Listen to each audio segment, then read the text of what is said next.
Bonjour. À mon avis, on nous a enseigné à dépendre de la popularisation, laquelle est utilisée pour le bénéfice de certains secteurs le plus de temps et graduellement déroute la réalité. Comme sous des guises de préjugés derrière d'une éducation qui nous a habitués à faire la tolérance au lieu de résoudre des problèmes avec les dialogues. Progressivement, toutes les problématiques sociales sont accumulées dues à des différences d'opinion dans une société soumise et permissive à l'arbitraire. De même, c'est une population gourmande qui n'a pas de la conscience de classe et est prête à suivre les intérêts personnels de ses représentants élus. Il donne des pouvoirs à un groupe exclusif de personnes de déterminer les conditions de vie de la population et se règle pour éviter dans les territoires concurrents.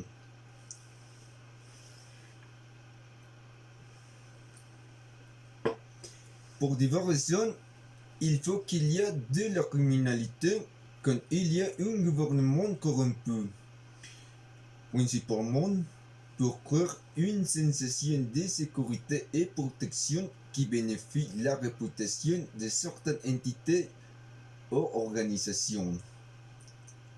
Pour ces raisons, il est fait la pratiquer des activités identifiées avec une hauteur de tête ou d'une parenthèse, dans lesquelles il y a le soi-disant nettoyage social, ou en l'espagnol, limpieza sociale, où il n'y a aucune de raison particulière plus que le catalogage de personnes comme dysfonctionnelles. Ainsi, les victimes ont tendance à être considérées comme des problèmes sociaux pour être déshybrés, toxicomanes, prostituées, pauvres ou tout autre qui dissocié avec la normalité de la société.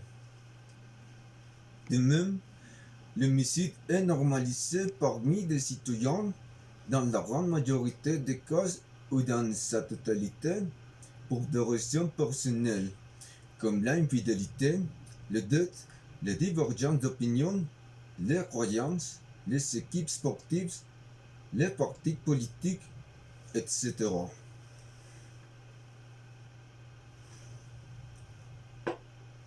Curieusement, la pratique déterminée ici comme nettoyage social n'a pas trop d'enregistrement exact ou formel à cause de sa naturalité. Cependant, cette activité aussi a été appliquée tout au long de l'histoire latino-américaine en temps de dictature, de persécutions sociales et politiques. Généralement, il y a la répression à toute action dont la cause sont les droits humains. Mais pourquoi ce problème est-il unique en Amérique latine? Au niveau national, il faut qu'on analyse en profondeur la gestion de notre dirigeance. Car il n'est pas logique que cette anomalie est présentée dans une bonne gouvernance et en outre est prolongée également dans la réélection de même.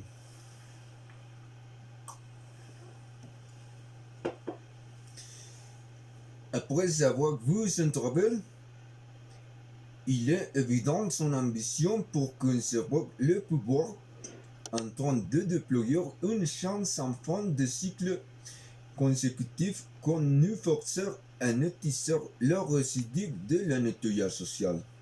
Gouvernement après gouvernement après gouvernement après gouvernement, toute la vie est toujours. Un bon exemple est comme à travers des différents médias publics, nous regardons toujours des nouvelles sur massacres où la description des faits varie selon les intérêts personnels ou le professionnalisme des journalistes. Comme ça, ces conceptions C'est une offre à le public entend des généraux de différences d'opinion qui de la même manière se sont déformés avec l'information donnée par les institutions d'un contrôle gouvernemental.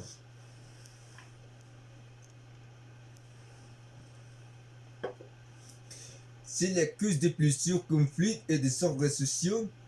Additionnellement, il est arrivé principalement quand les systèmes de croyances et les traditions en Colombie sont affectés par le football, la religion et la politique, qui ne sont pas seulement des distractions médiatiques, mais aussi la causalité de problèmes déjà nommés. Une conséquence est la polarisation. Bien qu'aujourd'hui, plus que jamais, sont évidentes les méthodes violentes qu'utilise le gouvernement. La plupart des gens croient encore lui aussi en raison de leur religion. Cela est une stagnation de la citoyenneté qui profite des intérêts personnels du gouvernement.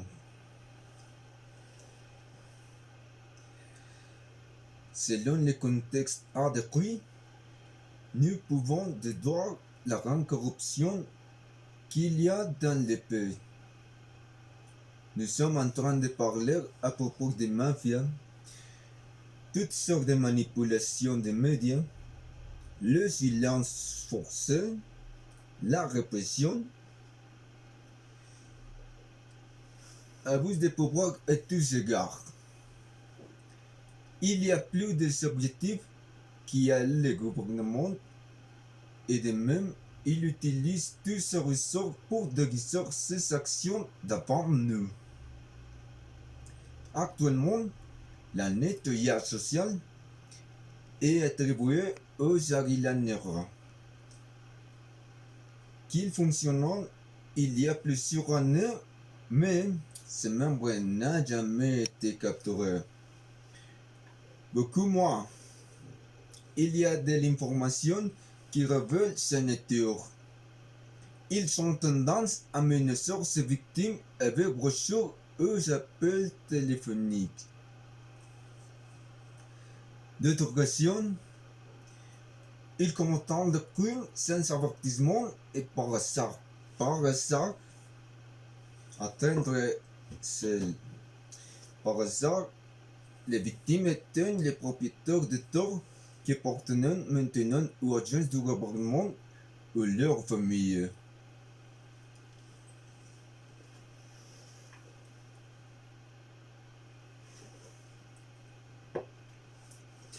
Dans d'autres cas, les victimes étaient défenseurs des droits humains ou simplement des personnes qui ont travaillé au profit du pays.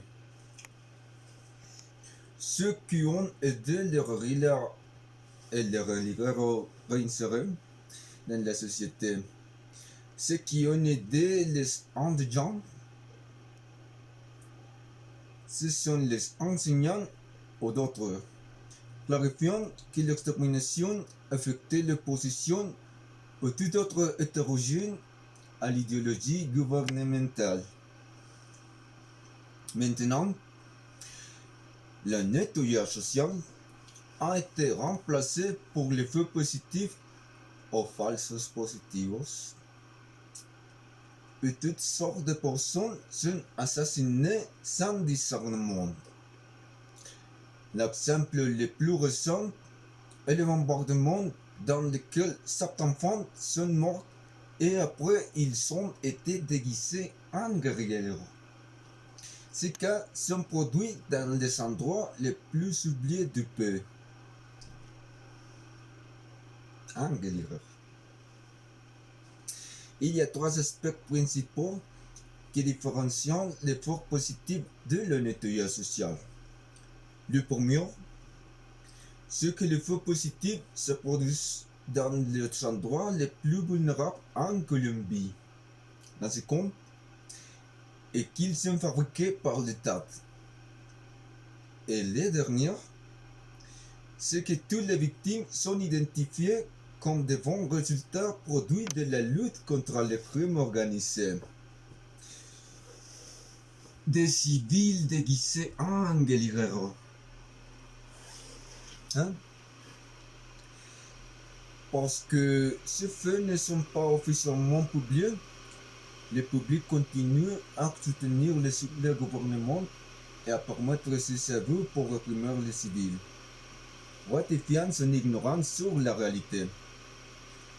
Ce panorama négatif sur les faits a amélioré grâce à la partie consciente de la population qui se bat pour ses droits d'innombrables façons, en suscitant de l'espoir d'un avenir meilleur pour les Colombiens.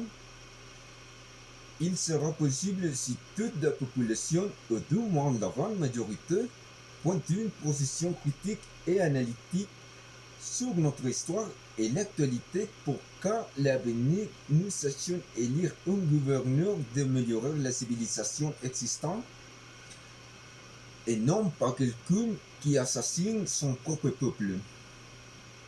Apprenons-nous à être un peu unis qui combat autant de fois que nécessaire pour ce droit et la vraie liberté avec la responsabilité. Merci. Yeah. Mhm.